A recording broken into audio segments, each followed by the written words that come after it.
Just read an interesting article. I'll attach the link. You're not going to have to look for it. This is about my favorite senator, the one that I seem to enjoy talking about.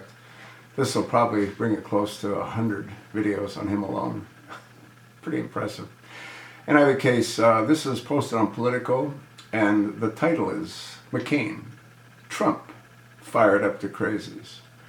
Well, I was one of those crazies that attended the presentation that the Donald gave at the convention center in Phoenix.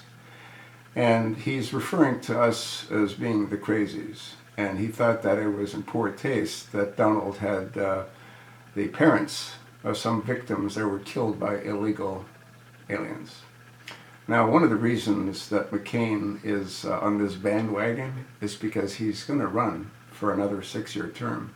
He will be 80 years old in 2016, and he will run for another 6-year term. I guess he wants to be carried out of the Senate laying down horizontally. And he thinks he's going to have one of those pompous, great funerals with horses drawing his carriage. I'm inclined to think not. He also highlights his partner, which I believe is his partner in crime, when the chosen one had asked both him and the senator from the great state of South Carolina to try to free Mohammed Morsi, who was being incarcerated in Egypt. That effort wasn't successful. I think in a video that I did on that particular event, I also mentioned countless times that McCain has visited the White House. You sort of wonder why he's visiting as often as he was and has been, and probably still is. Well, it's not that difficult to understand. He's also a strong supporter of the senator from South Carolina, Lindsey Graham. And in a Sunday interview on CNN, Graham called Trump a wrecking ball for the GOP's future, adding that Republicans need to reject this demagoguery or face the consequences.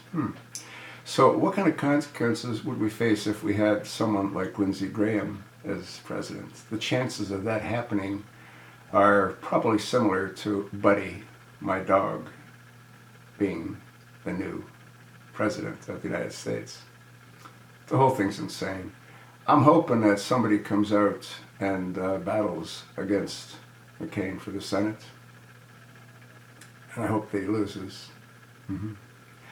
It goes on to say the senator also made sure to mention that Florida Senator Marco Rubio, another gang of 8 members running for president, backed away from the immigration approach that the group took in 2013.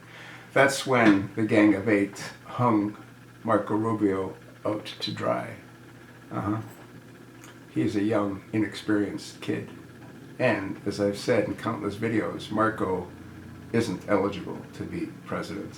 His parents were Cuban citizens until he was 4 or 5 years old. But then again, nor is Ted Cruz eligible, Bobby Jindal, and Rick Santorum. None of them are eligible.